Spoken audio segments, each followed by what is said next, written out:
Hi everyone, চলে এসেছি আবার একটা নতুন মিনি ভ্লগ নিয়ে। তো আজকে একটু খেতে ইচ্ছে হয়েছিল হোয়াইট সস পাস্তা, সেই জন্য দেরি না করে রান্নাঘরে চলে এসেছি। আমি এই শেপের পাস্তা নিয়েছিলাম, তোমরা চাইলে অন্য শেপের পাস্তাও নিতে পারো। প্রথমে আমি পাস্তাটাকে সেদ্ধ করে নিয়েছি, আর আমি হোয়াইট সসটা বানিয়ে নেবো। এর জন্য লাগবে ময়দা, চিজ আর বাটার লাগবে। তো আমার কাছে লিকুইড দুধ ছিল না, সেই জন্য আমি আমুল দুধ দিয়েছিলাম। তো বাটারটাকে প্রথমে আমি মিক্স করে নিয়েছি। এবার যত পরিমাণ বাটার দিয়েছি তত পরিমাণই আমি ময়দা দেবো। ময়দা দিয়ে ভালো করে নাড়াচাড়া করে এবার আমি দুধটা দিয়ে দেবো। দুধটা দিয়ে ভালো করে নাড়াচাড়া করব, যেন কোনো প্রকার ভাবেই যেন দলা না বাঁধে। তারপরে আমি একটু চিজ দিয়ে দিয়েছিলাম, চিজ দিয়ে ভালো করে নাড়াচাড়া করে নিয়েছিলাম।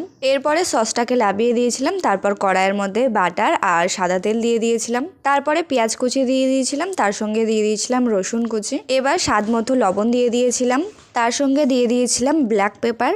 এবার যেই সসটা রেডি করেছিলাম তার মধ্যে পাস্তাটা দিয়ে ভালোভাবে মিশিয়ে নেব। এরপরে যে মশলাটা আমি রেডি করেছিলাম সেটা এখানে দিয়ে একটুখানি নাড়াচাড়া করে নেবো।